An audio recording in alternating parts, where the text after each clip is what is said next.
Good evening, I'm Jeff Koinange, and this is Jeff Koinange Live. And you know, if it's Thursday, it's all about inspiration. And with literally a couple of days to go before Jamhuri Day, 52 years later, it's time to take stock.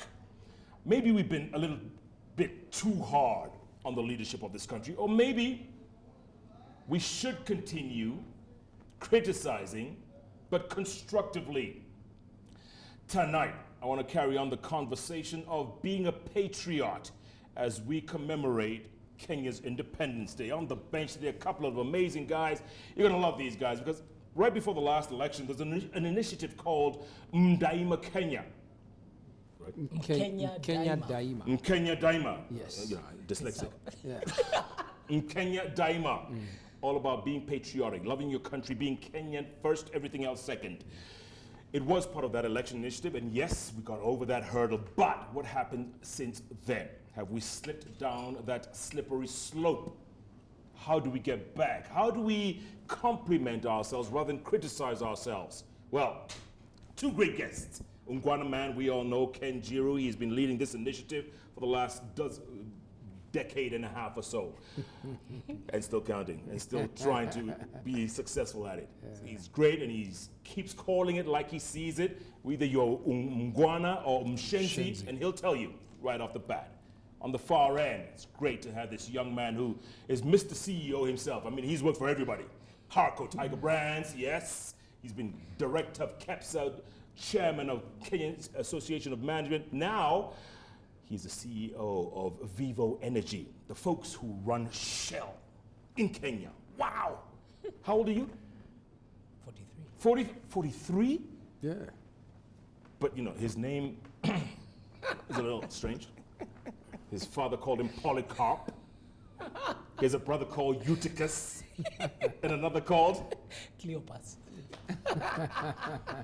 That makes you happiness. Who calls their children that? Leviticus. Leviticus. Numbers. Numbers. Polycarp Igathe. His Twitter handle is @Pigathe Igathe, tongue twister. Njiru's is @Ungwana Kenya. Mine is @Koinange Jeff. The hashtag we're using tonight, let's keep it simple, Jamhuri Day. Gentlemen, great to see you. Good to see you, Jeff. Fantastic. Good to see you. Polycarp, Yeah. Crap. Yeah. What do they call in school? They call your names, right? Handicap. Handicap. Tough childhood. Yeah. Tough childhood. So, gentlemen, I apologize. I said Mdaima Kenya, but it was Kenya Daima. Kenya, yes. Polycarp, it was you guys at KEPSA who came up with this concept because we were worried there'll be a repeat of 2007, 2008 after the last election, right? Or going into the last election. And there was a real fear. Big one, Jeff. I remember those days, personally, I used to run Harco Industries. And for 3 months, not a single order came through from customers. During the PEV. Yeah, PEV. And you almost have 1,000 employees, and you do not know where to get the payroll from. You don't know how to make ends meet. You've got investors to take care of. You've got all the obligations that you have to take care of. And not just me, it was the entire KEPSA network, the whole private sector network. When we saw that, we always used to say politics is very remote to business, but we saw politics is too important. We have to stay near it so that we are warm enough and still very far away so we don't get burnt. Yeah. But generally what we thought is we've got to keep on engaging in the political dialogue because Vision 2030 has 3 pillars: social pillar, political pillar, economic pillar. Business sometimes tend to focus too much on the economic pillar and we forget the political pillar. And it's an essential pillar. And we need to infuse hygiene in that pillar so that all the other pillars can work. So Kenya Daima was about inspiring peaceful elections in 2013 and prosperity thereafter. And then, Ken, we forgot about it. Yeah. As myopic or as short-sighted as we are as Kenyans. Well, we tend to run things in Kenya in a cyclical manner. And so every 5 years, just before the election, we start panicking again. And we start, everybody, the politicians going to high gear, those who are for peace going to high gear, and hopefully we want to find a balance. But just to step back a bit, Polycarp talked about 3 pillars: political, economic, and social pillar. But we also appreciate that under those pillars is what we call the values pillar. The values pillar, because then without that, then we'll do what I call ushenzi. And this is why, and we will talk about it in the next phase of Kenya Daima. We're actually talking about reinforcing those pillars. So yes, I guess we went to sleep a bit, but once again, we recognize the need to lift up the question of talking about inspiring Kenyans going out more so towards prosperity, because in the first 3 phases, which were all collapsed into one, it was about inspiring peace. All right. As we are going forward now, we are talking about inspiring also prosperity, because without prosperity, then we'll continue fighting over the question of who eats what, where, and when. So that's the next flank. Yeah. And we shall open it up. Polycarp, has corruption completely destroyed us? Are we? Corruption has affected us, it has not destroyed us. But just before we talk about corruption, Kenya Daima also noticed that every time we had elections since independence, GDP growth has gone negative. The first time we ever had positive GDP growth in Kenya during an election year was 2013. Yeah.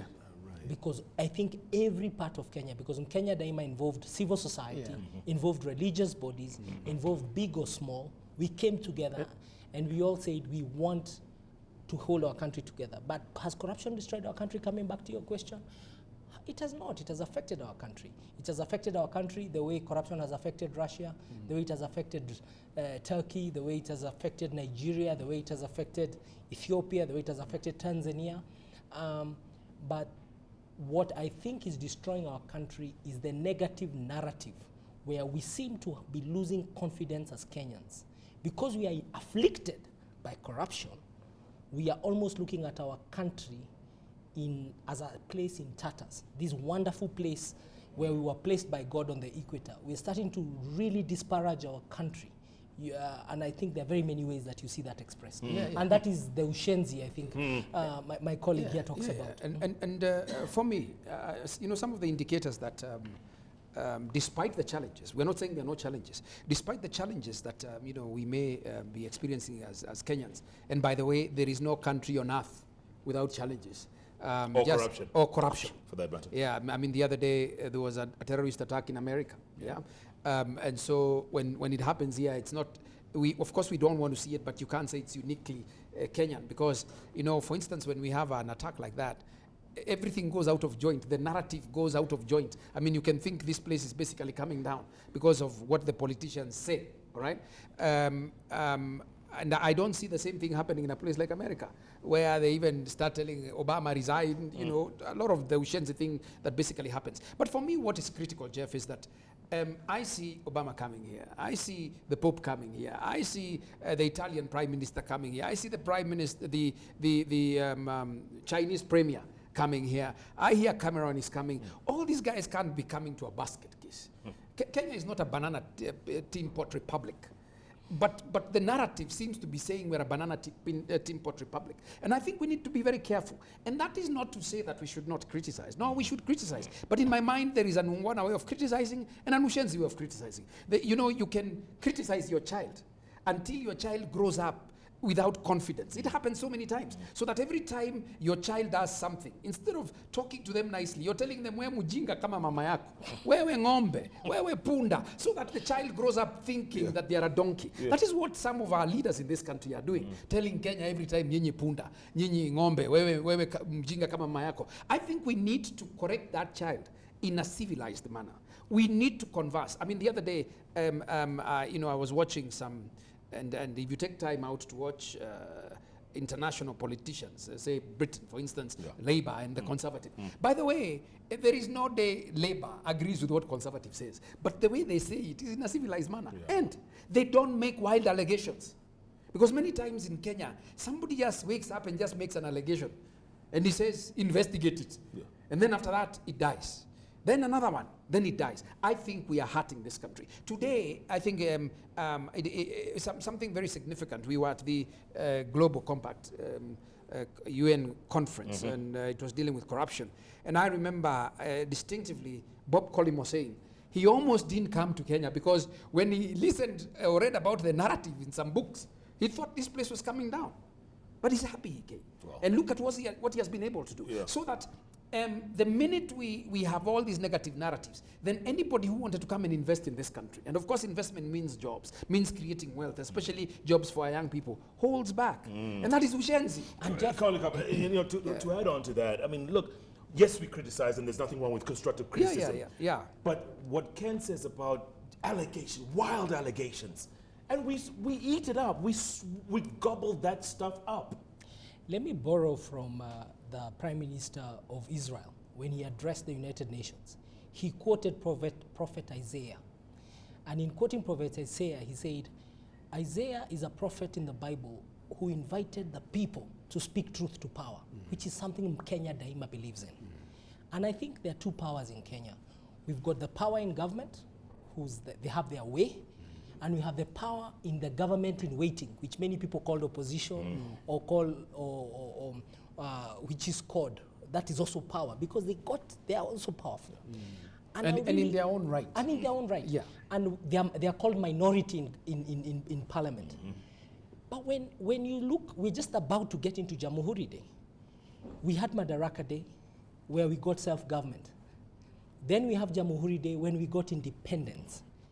And our forefathers, the Jaramogi Oginga Odingas, the Tom Mboyas, the Ronald Ngalas, the Mwai Kibaki, the Fred Kubais, the Jomo Kenyatta, these are our forefathers. All over the country, you can pick these people. They acquired Kenya then in 1963 and 1964. Why should you frame a very good referendum request in a negative frame like that? I'm speaking truth to power. Why can't we say Shangilia Kenya? Why is it safe?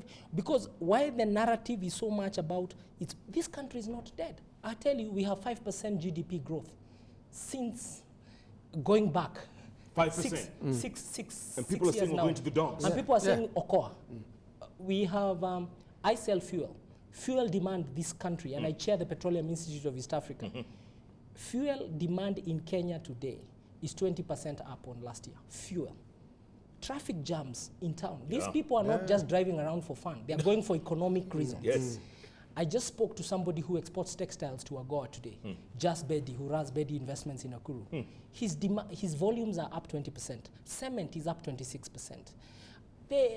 Just because we had a short hangover of a cash crunch, we shouldn't say. But am I criticizing the content of request for a referendum? I think we all think there's something we can improve in our constitution. We're just saying let's infuse hygiene into our conversation. Okay, and I guess this is where Ken comes in because there's so much ushenziness out there. The criticizing of any little thing. The president goes on one trip, too many maybe. I don't know how you translate trips for the president, but people criticize even that. You know, if you look at, again, if you're a person given to watching, I watch a lot of news. I watch international media, I watch local media. Obama is everywhere across the world. Because, by the way, when the CEO of a country is basically the chief ambassador, right? To say that we have ambassadors there, I can assure you ambassadors would almost never access Cameron to tell him something. I mean, you just don't walk in. You know, the interesting thing is the local ambassadors here basically harass our leaders. But out there, they are mute. You never hear of them. They are mute. Guy in America cannot even give an opinion on what he thinks the American government is all about. No. And so when you then see a president going out and he's received by another president, I doubt they are sitting down to talk frivolous things. I doubt they are meeting over a whiskey or a cigar. It is business that is going to help this country. One of the things that is going to take this country to the next level, and I keep saying that, is the growth of business, right? Our trade, our balance of trade, what we send outwards, and I hope we can crank up our productive capacity in this country, because then if we create wealth, then we stop fighting. You know, this nonsense of our turn to eat. You've eaten 4 times, I've eaten 2, we must eat. I mean, that nonsense will end. And which brings me, by the way, to one critical thing which really disturbed me with the Okoa bill. Inside there, and that's what I'm saying, sometimes good intentions are poisoned. You know, it's like having a chalice and you put one drop of poison, which basically just flows through the whole glass. When you go inside there and say no community will occupy, is it 15% of jobs in the public sector? I ask myself, what are we saying? I mean, do you know, incidentally, by the way, government, especially in developed countries, government is not the main employer. It is corporates. It is businesses. And as we are even saying this, I like pointing, for instance, to the Asian community. How many Asians are there in parliament? How many Asians are there in the civil service? They don't even care for it. But what they have mastered is the art of being productive, is the art of running businesses. And so, if then we were to say per capita, ownership of businesses, then I think they would have a substantive stake in this economy. They're not interested in your jobs. And so when leaders, instead of looking at the bigger picture, start cutting up this country, and you're doing that just to stop a certain community which you think should be stopped by legislation, even by constitution, I think it is Ushenzi. Yeah. I think it is taking this country to the lowest position it has ever gone. In America today, we talk about the question of race. They have never put it in their constitution that there must be 6 blacks here, 2 Italians here. And by the way, they have race problems. Major race problems. And so those small things, those poison chalices which are designed, by the way, to keep this country on that negative energy type of thing, I think we need to grow out of that. Yet, Jeff, there is a point. Government must be accountable to the people. Yeah. This is what we did on August 2010. Government, I think the people demanding transparency around how many people travel with the president, what did you achieve when you go on your trips. All of us who serve in public positions, even me who runs a private company, I'm accountable to shareholders. I'm accountable to the community where we earn our license to operate. Yeah. So that question, let's not underestimate. It's a valuable question. It is how we ask the question. And I'm glad that people are coming out and saying, this is what we have achieved from those trips. Gentlemen, I want to talk about the narrative we're telling others. Is it our fault that we're not talking about those good news stories? Whose fault? Hold the thought. Is it our fault? Because obviously, somebody has a narrative that is being swallowed by a lot of people. It makes headlines every single day. It's good to sell papers, maybe. Lakini gazeti za kufanya nini? Za kusomwa. Za kufunga nini?